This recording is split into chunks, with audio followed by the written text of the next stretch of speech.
Nós estamos lendo do livro Krishna, a Suprema Personalidade de Deus, escrito por Sua Divina Graça, A.C. Bhaktivedanta Swami Prabhupada. Palavras de George Harrison. Todos estão procurando por Krishna. Alguns não percebem que estão, mas estão. Krishna é Deus, a fonte de tudo o que existe, a causa de tudo o que é, foi ou será algum dia. Como Deus é ilimitado, ele tem muitos nomes. Alá, Buda, Jeová, Rama, todos são Krishna, todos são um. Deus não é abstrato. Ele tem tanto aspecto impessoal como pessoal em sua personalidade, que é suprema, eterna, bem-aventurada e cheia de todo o conhecimento. Como uma única gota de água tem todas as qualidades de um oceano de água, assim nossa consciência tem as qualidades da consciência de Deus. Mas através de nossa identificação e apego à energia material, corpo físico, prazeres dos sentidos, bens materiais, ego, etc. Nossa verdadeira consciência transcendental foi poluída, e como um espelho embaçado, é incapaz de refletir uma imagem pura. Durante muitas vidas, desenvolvemos uma associação com o temporário. Este corpo impermanente, um saco de ossos e carne, é considerado por engano como nosso eu verdadeiro, e aceitamos essa condição temporária como definitiva. Através de todas as épocas, grandes santos permaneceram como prova viva de que esse estado permanente, não temporário, de consciência de Deus, pode ser reavivado em todas as almas vivas. Cada alma é potencialmente divina. Krishna diz no Bhagavad Gita: fixo no eu, estando livre de toda a contaminação material, o yogi alcança o estágio perfectivo mais elevado de felicidade, em contato com a consciência suprema. 6:28. Yoga, método científico para a compreensão de Deus, do eu, é o processo pelo qual purificamos nossa consciência, impedimos futura poluição e chegamos ao estado de perfeição, do pleno conhecimento e da plena bem-aventurança. Se existe um Deus, quero vê-lo. Não adianta acreditar em algo sem prova.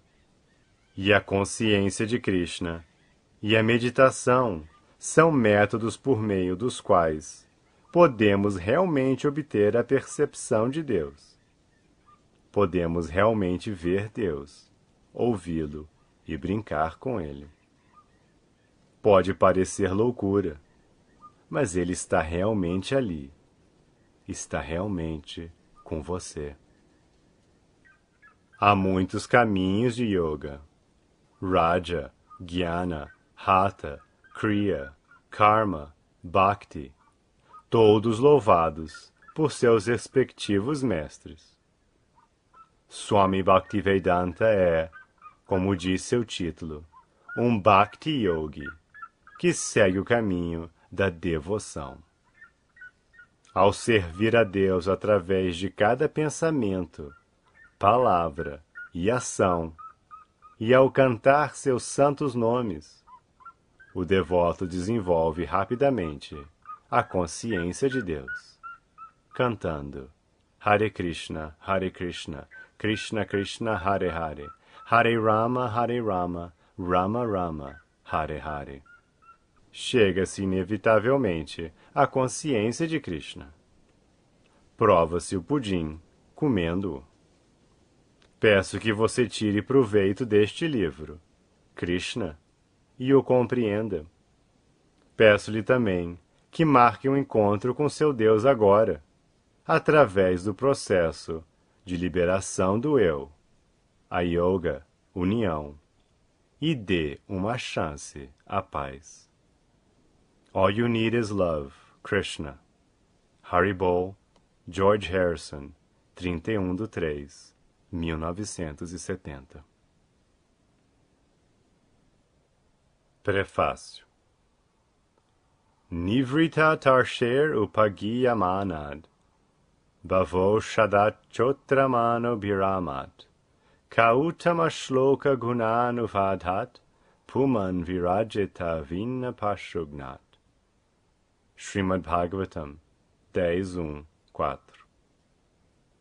Nestes países ocidentais, quando alguém vê a capa de um livro como Krishna, pergunta logo quem é Krishna ou quem é a mocinha que está com Krishna. A resposta imediata é que Krishna é a suprema personalidade de Deus. Por quê? Porque ele corresponde exatamente às descrições do Ser Supremo, Deus. Em outras palavras, Krishna é divindade, porque ele é todo atrativo. Fora do princípio de atração plena, a palavra divindade não tem sentido. Como é que alguém pode ser todo atrativo? Antes de tudo, se alguém é muito opulento, se tem grande riqueza, ele se torna atraente para a população em geral. De modo semelhante, se alguém é muito poderoso, também se torna atraente. E alguém que seja muito famoso também se torna atrativo. E se alguém é muito belo, ou sábio, ou desapegado de todas as espécies de bens, ele também se torna atraente. Logo, pela experiência prática, podemos observar que alguém é atraente devido a 1. Riqueza, 2. Poder, 3. Fama, 4. Beleza, 5. Sabedoria e 6. Renúncia. Compreende-se que quem está de posse de todas estas opulências ao mesmo tempo, e que as possui em grau ilimitado, é a suprema personalidade de Deus. Foi Parashara Muni, uma grande autoridade védica, quem categorizou estas opulências da divindade. Temos visto muitas pessoas ricas, muitas pessoas poderosas, muitas pessoas famosas, muitas pessoas belas, muitas pessoas eruditas e ilustradas, e também pessoas na ordem de vida renunciada, desapegadas dos bens materiais. Mas na história da humanidade, jamais vimos alguma pessoa que fosse ilimitada e simultaneamente rica, poderosa, famosa, bela, sábia e desapegada como Krishna. Krishna, a suprema personalidade de Deus, é uma personalidade histórica que apareceu nesta terra há 5.000 anos. Ele permaneceu na terra durante 125 anos e agiu exatamente como um ser humano, mas suas atividades não têm paralelo. Desde o momento de seu aparecimento até o momento de seu desaparecimento, cada uma de suas atividades é incomparável na história do mundo. E por isso, qualquer um que saiba o que queremos dizer com divindade, aceitará Krishna como a suprema personalidade de Deus. Ninguém é igual à divindade, e ninguém é maior que ele. Este é o significado do dito familiar: Deus é grande. No mundo, há diversas classes de pessoas que falam sobre Deus, de diferentes maneiras. Mas a literatura védica e os grandes acharyas concordam unanimemente que Krishna é a suprema personalidade de Deus. Esses grandes acharyas são as pessoas autorizadas e versadas no conhecimento de Deus, em todas as épocas, como os acharyas Shankara, Ramanuja, Madhva, Vishnu Swami, o Sr. Chaitanya e todos os seus seguidores, através da sucessão discipular. Quanto a nós, os seguidores da civilização védica, aceitamos a história védica de todo o universo, que consiste em diferentes sistemas planetários, chamados Svargalokas, ou Sistema Planetário Superior, Martyalokas, ou Sistema Planetário Intermediário, e os Patala Lokas, ou Sistema Planetário Inferior.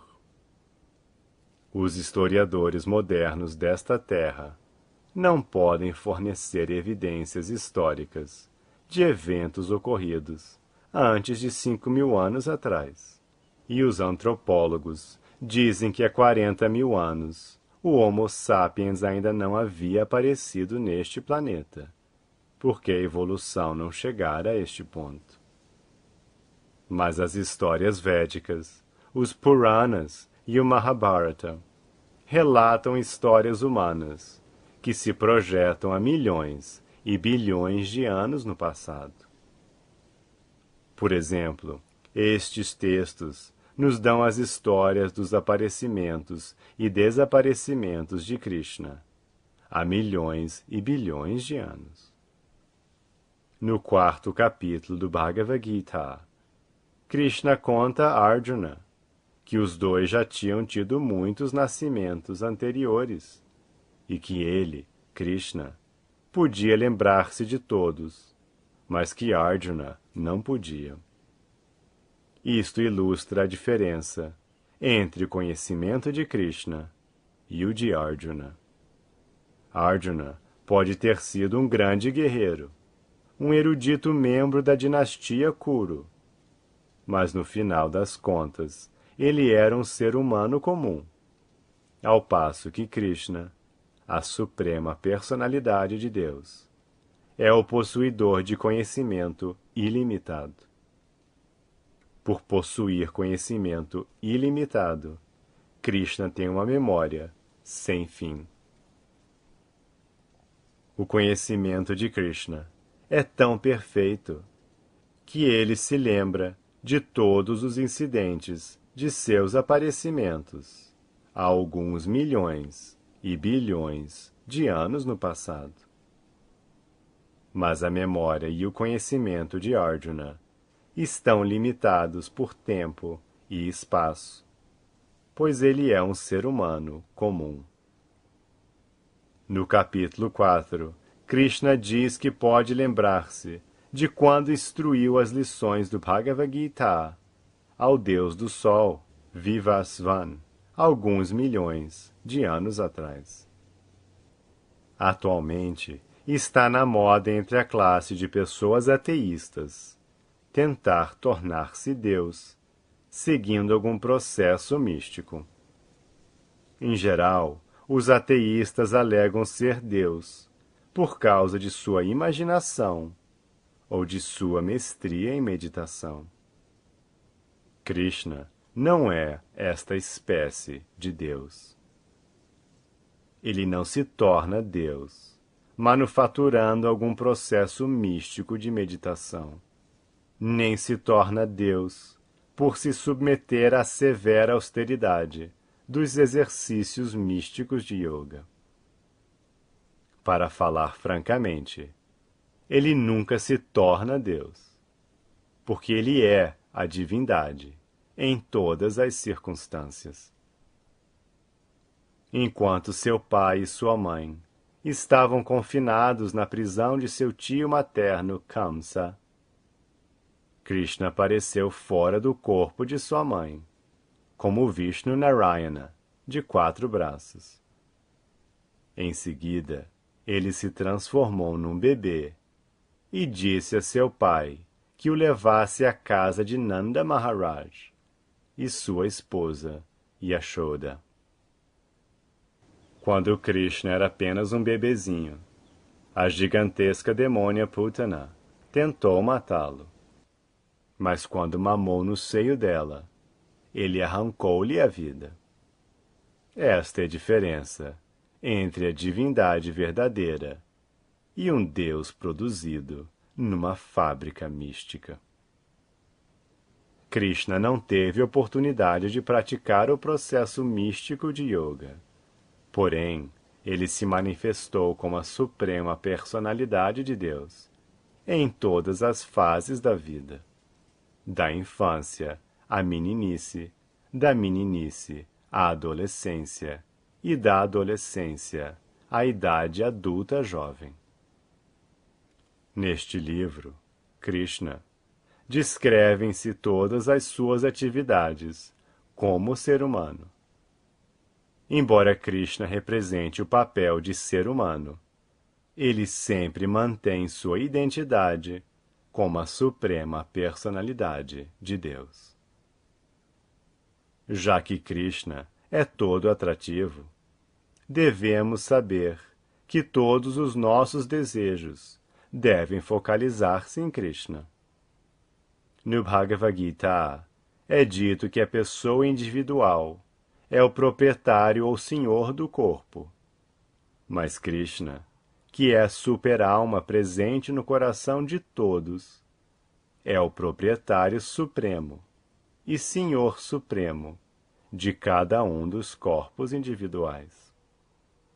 Assim sendo, se concentrarmos nossas propensões amorosas somente em Krishna, então o resultado imediato será que o amor, a unidade e a tranquilidade universais se realizarão automaticamente.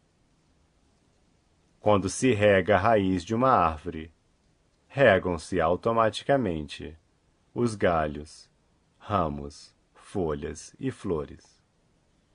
Quando se fornece alimento ao estômago pela boca, satisfazem-se todas as várias partes do corpo. A arte de focalizar a própria atenção no Supremo e de dar nosso amor a Ele chama-se consciência de Krishna. Inauguramos o movimento da consciência de Krishna para que todos possam satisfazer sua propensão de amar os outros, apenas dirigindo seu amor para Krishna. O mundo inteiro está muito ansioso para satisfazer a propensão adormecida de amor pelos outros. Mas as invenções de vários métodos, como o socialismo, o comunismo, o altruísmo, o humanitarismo, o nacionalismo e qualquer outra coisa que possa ser manufaturada para a paz e prosperidade do mundo, são todos inúteis e frustrantes, por causa de nossa ignorância grosseira da arte de amar a Krishna. Em geral, as pessoas pensam que se promoverem a causa dos princípios morais e ritos religiosos, serão felizes. Outros talvez pensem que se pode alcançar a felicidade por meio do desenvolvimento econômico. E ainda outros pensam que pelo simples gozo dos sentidos, eles serão felizes. Mas o fato real é que as pessoas só podem ser felizes amando Krishna. Krishna pode corresponder perfeitamente as nossas propensões amorosas, em diferentes relações, chamadas doçuras ou raças. Basicamente, existem 12 relações amorosas. Pode-se amar a Krishna como o desconhecido supremo, como o Senhor Supremo, o amigo supremo, o filho supremo ou o amante supremo. Estas são as 5 raças amorosas básicas. Também é possível amar a Krishna indiretamente em 7 relações secundárias, que na aparência são diferentes das 5 relações primárias. No fim das contas, porém, se alguém deposita em Krishna sua propensão amorosa adormecida, então sua vida torna-se um êxito. Isto não é ficção, mas um fato que pode ser percebido como real por meio da aplicação prática. A pessoa pode perceber diretamente os efeitos que o amor a Krishna tem em sua vida.